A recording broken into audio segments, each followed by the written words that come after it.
So I want to go ahead and address a couple of things before I begin part 3 of the presidential debate between Kamala Harris and Donald Trump. If you think that so far my reporting has been biased to one side, just know that the other side thinks so too, and that should say something. And it's not just people disagreeing with me. Like, obviously I know that's coming when you talk politics. I'm losing followers from both sides. And I knew that was coming too. I would rather lose revenue, followers, and even fall off telling the truth than I would just being full of shit half the time and staying popular because of that. And I have no problem at all debating my position from both sides. I was debating the left and the right at the same time for the same exact thing that I was saying. What really pissed off everybody was when I said the rhetoric needs to calm down on both sides. The topic of this next debate will be very, very divisive. So I just want to play this clip really quick before we continue. Our politics have become so polarized these days that all of us across the political spectrum seem so quick to assume the worst in others, unless they agree with us on every single issue. We start thinking that the only way to win is to scold and shame and out-yell the other side. And after a while, regular folks just tune out, or they don't bother to vote.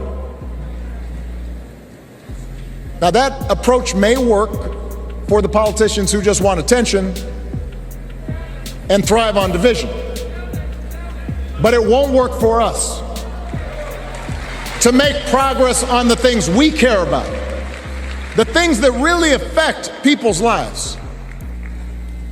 We need to remember that we've all got our blind spots and contradictions and prejudices, and that if we want to win over those who aren't yet ready to support our candidates, we need to listen to their concerns. That's the Democratic Party I know. That's the Democratic Party I worked for when I worked for Obama. But something changed by the time I worked for Bernie. I don't know, just thought I would get that out of the way. All right, let's begin. Mr. President, on January 6th, you told your supporters to march to the Capitol. You said you would be right there with them. The country and the world saw what played out at the Capitol that day, the officers coming under attack. Aides in the West Wing say you watched it unfold on television off the Oval Office. You did send out tweets, but it was more than 2 hours before you sent out that video message telling your supporters to go home. Is there anything you regret about what you did on that day? You just said a thing that isn't covered. Peacefully and patriotically, I said during my speech, not later on. Peacefully and patriotically. But you also told them first at 5:43 in the morning to get smart Republicans, fight, that had 26,000 retweets. I know that everyone here will soon be marching over to the Capitol building to peacefully and patriotically make your voices heard. Our country has been under siege for a long time. Because you'll never take back our country with weakness. You have to show strength and you have to be strong. He was basically like antagonizing and hyping up an attack dog, taking it off its leash and then acting surprised when it attacked somebody. He wanted them to go down there and intimidate the Republican legislators into giving him what he wanted. And nobody on the other side was. Ashley Babbitt was shot by an out-of-control police officer that should have never, ever shot her. No, it's already been justified. Not only that, way too many of them got way too close. None of them should have even been on the steps. It's a disgrace. But we didn't do this group of people that have been treated so badly. I ask, what about all the people that are pouring into our country and people that she allowed to pour in? She was the border czar, remember that. She was the border czar. She doesn't want to be called the border czar because she's embarrassed by the border. In fact, she said at the beginning, oh, I'm surprised you're not talking about the border yet. That's because she knows what a bad job they've done. What about those people? What are they going to be prosecuted? People have been waiting a very long time for him to answer to the public directly about this, and David Muir just lets him go off topic for like 2 solid minutes. When are these people from countries all over the world, not just South America, they're coming in from all over the world, David, all over the world, and crime rates are down all over the world because of it. But let me just when are those, David, when are those people going to be prosecuted? When are the people that burned down Minneapolis going to be prosecuted? Or in Seattle, they went into Seattle, they took over a big percentage of the city of Seattle. When are those people going to be prosecuted? I mean, not to be nitpicky or anything, but it wasn't a huge percentage of Seattle. But they actually did take over a small portion of Seattle. He's talking about the Capitol Hill Autonomous Zone. But he's only talking about that because he's deflecting from the question. But let me just ask you. You might ask her that question. You were the president. You were watching it unfold on television. It's a very simple question as we move forward toward another election. Is there anything you regret about what you did on that day? Yes, sir. I had nothing to do with that other than they asked me to make a speech. I showed up for a speech. I said, I think it's going to be big. I went to Nancy Pelosi and the mayor of Washington, D.C., and the mayor put it back in writing, as you know. I said, this is going to be a very big rally or whatever you want to call it. And again, it wasn't done by me. It was done by others. I said, I'd like to give you 10,000 National Guard or soldiers. You don't need permission as President of the United States to protect the Capitol building. But what would have been really good is to tell the protesters to not walk over to the Capitol and to just kind of go home. They rejected me. Nancy Pelosi rejected me. It was just 2 weeks ago. Her daughter has a tape of her saying she is fully responsible for what happened. They want to get rid of that tape.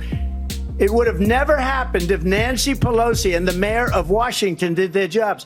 I wasn't responsible for security. Nancy Pelosi was responsible. She didn't do her job. The question was about you as president, not about former Speaker Pelosi, but I do want Vice President Harris to respond here. I was at the Capitol on January 6th. No, you weren't. Well, okay, you were there that morning. You had left before everything went down. She made it sound like she was one of those ones that were like hiding under the desk or something.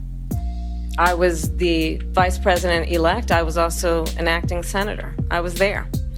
And on that day, the President of the United States incited a violent mob to attack our nation's capital, to desecrate our nation's capital. On that day, 140 law enforcement officers were injured, and some died. And understand, the former president has been indicted and impeached for exactly that reason. But this is not an isolated situation. Let's remember Charlottesville, where there was a mob of people carrying tiki torches, spewing anti-Semitic hate. And what did the president then at the time say? There were fine people on each side. Nope, that's not what happened. Charlottesville started because of a statue of Robert E. Lee being taken down. He was talking about the whole debate between the statue coming down and the statue staying up, saying that there were fine people on both sides. Here is that statement in its full context. Very fine people on both sides. You had people in that group, excuse me, I saw the same pictures as you did. You had people in that group that were there to protest the taking down of, to them, a very, very important statue and the renaming of a park from Robert E. Lee to another name. Now, the people that the media and everybody else is freaking out about were the people on the very, very, very far right that had shown up. It was very clear that's not who he was talking about. He was just talking about the people on both sides of the debate. But still, Biden said it was that interview, without the context of the rest of the sentence, that made him run for president. And that's when we heard the words of the President of the United States that stunned the world and shocked the conscience of this nation. Shocked the conscience of the nation and the people who just didn't hear the rest of the sentence. He said there were, quote, some very fine people on both sides. Very fine people on both sides? Yeah, he wasn't talking about the people like your mentor, Senator Robert Byrd. So Trump ran because he thought Mexico was sending over their criminals, and Biden ran because of not getting enough context on what somebody said. Is it alarming to anybody else that the last two presidents ran on lies pushed by the media? Let's remember that when it came to the Proud Boys, a militia, the former president said, stand back and stand by. So for everyone watching who remembers what January 6th was, I say we don't have to go back. Let's not go back. We're not going back. It's time to turn the page.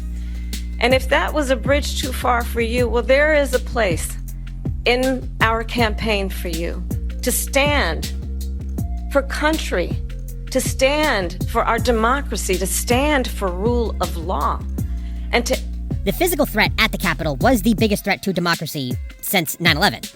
But the legal attempts were sad at best and were absolutely no threat to democracy at all. On that point, Donald Trump, the candidate, has said in this election there will be a bloodbath if this and the outcome of this election is not to his liking. Let's turn the page on this. Let's not go back. Let's chart a course for the future and not go backwards to the past. Let me just follow up here. It was a different term, and it was a term that related to energy because they have destroyed our energy business. That was where bloodbath was. Also, on Charlottesville, that story has been, as you would say, debunked. Laura Ingraham, Sean Hannity, Jesse, all of these people, they covered it. If they go an extra sentence, they will see it was perfect. It was debunked in almost every newspaper, but they still bring it up, just like they bring 2025 up. They bring all of this stuff up. I ask you this, you talk about the Capitol. Why are we allowing these millions of people to come through on the southern border? How come she's not doing anything? And I'll tell you what I would do, and I would be very proud to do it. I would say we would both leave this debate right now. I'd like to see her go down to Washington, D.C. during this debate because we're wasting a lot of time. Go down to, because she's been so bad, it's so ridiculous. Go down to Washington, D.C. and let her sign a bill to close up the border because they have the right to do it. They don't need bills. Well, why would she have to go have people sign bills if she doesn't need one? And the last time they actually tried to get a bill, you had called the Republican senators and told them to walk away from the debate. They have the right to do it. The President of the United States, you'll get him out of bed, you'll wake him up at 4 o'clock in the afternoon, right. You'll say, come on down to the office, let's sign a bill. If he signs a bill that the border is closed, all he has to do is say it to the Border Patrol, who are phenomenal. If they do that, the border is closed. Mr. Those President, people are killing many people, unlike J6. We talked to... I don't know why. Don't call it J6. Immigration here tonight. I do want to focus on this next issue to both of you because it really brings us this into focus, truth in these times that we're living in. Mr. President, for 3.5 years after you lost the 2020 election, you repeatedly falsely claimed that you won, many times saying you won in a landslide. In the past couple of weeks leading up to this debate, you have said, quote, you lost by a whisker, that you, quote, didn't quite make it, that you came up a little bit short. I said that? Are you now acknowledging that you lost in 2020? No, I don't acknowledge that at all. But I you said did that say sarcastically. That. You know that. It was said, we lost by a whisker. That was said sarcastically. Look, there's so much proof. All you have to do is look at it. And they should have sent it back to the legislatures for approval. I got almost 75 million votes, the most votes any sitting president has ever gotten. I was told if I got 60... He just kind of sort of admitted it right there without actually saying that he admits it. He said that he got more than any other sitting president. He should have just said any other candidate, but he couldn't, because he did get more than any other sitting president. Biden wasn't a sitting president, and Biden got more votes than Trump. All right, so this series is going to be a little bit longer than I thought it was going to be, so I'm going to get started on the next part right now, and I should have it up by tomorrow.